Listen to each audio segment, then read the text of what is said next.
was one of TV's most watched events. Jane Torville and Christopher Dean's record-breaking performance at the 1984 Winter Olympics.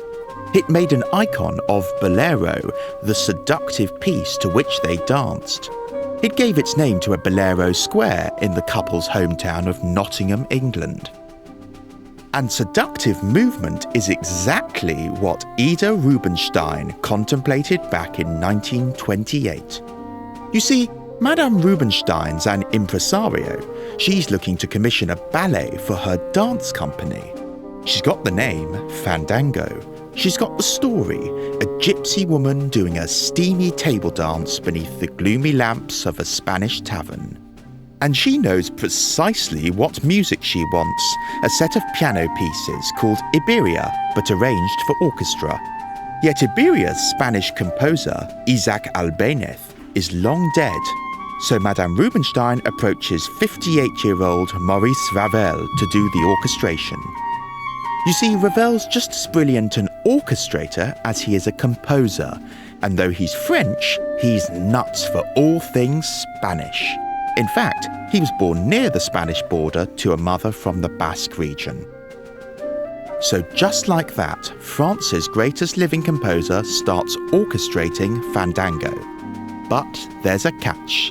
Enrique Fernández Arbós. Heard of him? Well, neither had they. Turns out this randomer owned the rights to orchestrate Albéniz's piece. My whole summer's ruined. Orchestrating Iberia was going to be such fun. Lawyers are idiotic. What am I going to tell Ida? She'll be furious. A downhearted Ravel shelves Fandango. Just another disappointing, unfinished composition. And Ravel had plenty of them, for his lifelong perfectionism meant he rarely ever managed to complete his own works. And it wasn't only in music that Ravel was a slave to perfection.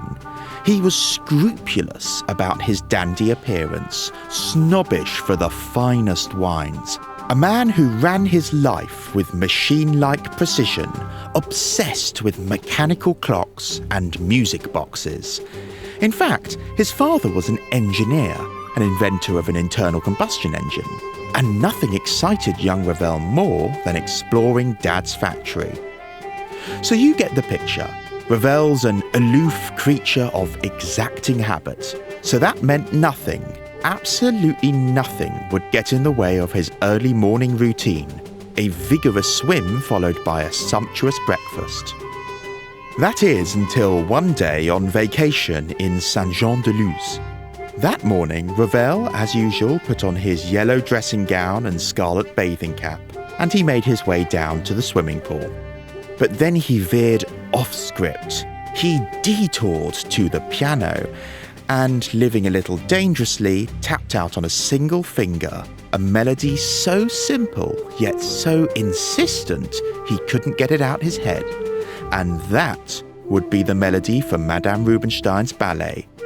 It wouldn't be called Fandango, but Bolero. And whereas Fandango was about the gypsy romance of the Spanish tavern, Ravel's Bolero would be about the modern age of mass production. A dance of jealous lovers against the backdrop of a great industrial factory. A reflection of his passion for mechanics and clockwork precision.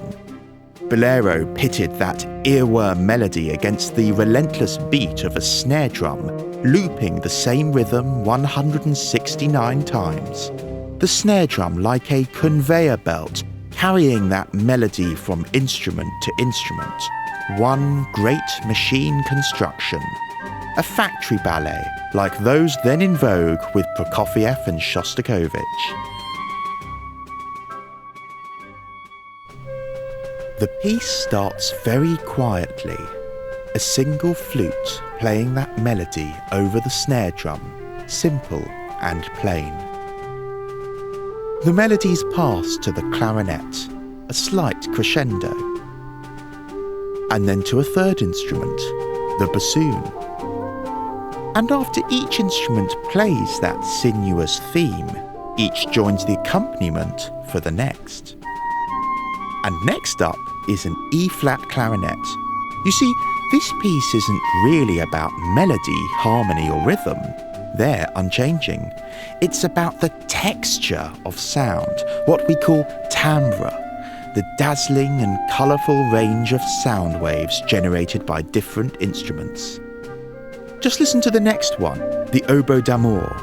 It's a distant cousin of the more familiar instruments we've already heard, but has an ever so slightly different timbre. And sometimes timbres change when instruments are combined, like when the melody's played by trumpet and flute, a pairing which makes the trumpet sound softer and brighter than when they're played alone. Tenor saxophone's up next, perfect for the bluesy, syncopated undertones of the melody, an instrument rarely featured in the classical orchestra, but its inclusion reminds us how Ravel loved listening to jazz in the bars of 1920s Paris. The melody passes from tenor to soprano saxophone, another slight change of sonic colour. Preparation for Ravel's craziest experiment in timbre yet, a combination of horn and celeste in C major with piccolos playing over them in completely unrelated keys. Together, they produce the spine-tingling sound of an outer space organ, an ASMR-inducing timbre. How far we've come from that plain and simple flute. This gives way to another trio, oboe, clarinet and cor anglais. Beneath, the violinists, who've not yet even picked up their bows, pluck their strings like Spanish guitars. Looks like Ravel hadn't quite forgotten Madame Rubinstein's Spanish Brief. Wind gives way to brass as the trombone picks up the melody. It whoops with jazzy flair. Eventually, the violinists pick up their bows and play out with full force. For the snare drummer, it's been an exhausting test of skill, nerve and endurance, so a second drum helps out. It's now a battle between the clockwork precision of those drums and the yearning Mediterranean melody of the orchestra. Everyone's now playing as loudly as possible in C major, the key we've been rooted to for 14 minutes. But then the great orchestral machine enters a colossal change of gear, a huge harmonic leap to the unrelated key of E major. Yet before we can settle into this radiant alien territory, we're plunged back into C major, a dazzling transformation which leads to an explosion of pent-up tension, a smashing tam-tam, a raucous trombone. The machine breaks down and grinds to a shuddering halt.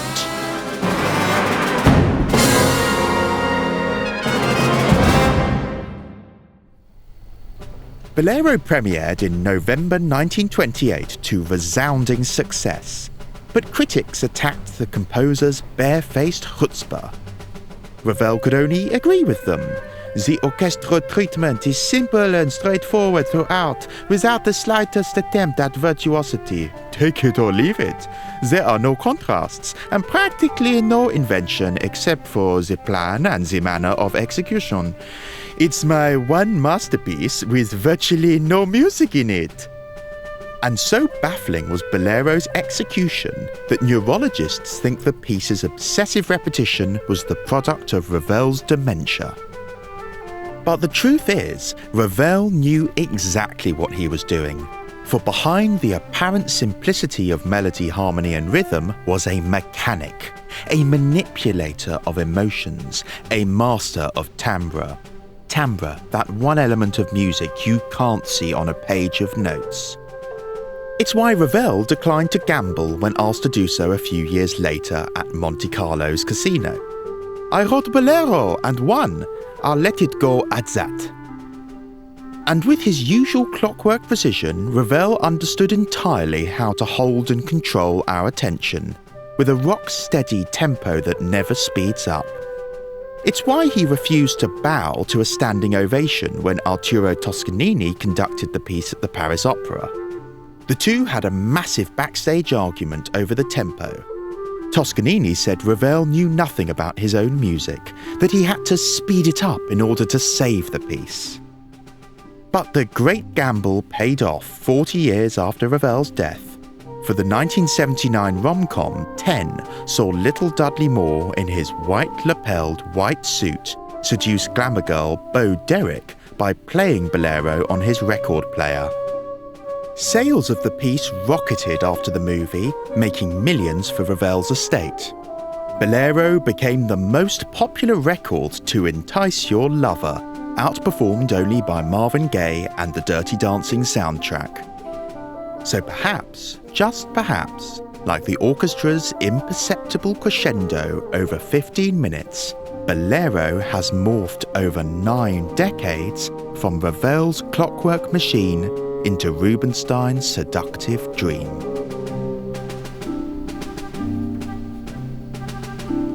Well, that's it, folks. Follow our channel, support us on Patreon, listen to the piece in full, and most importantly, enjoy classical music.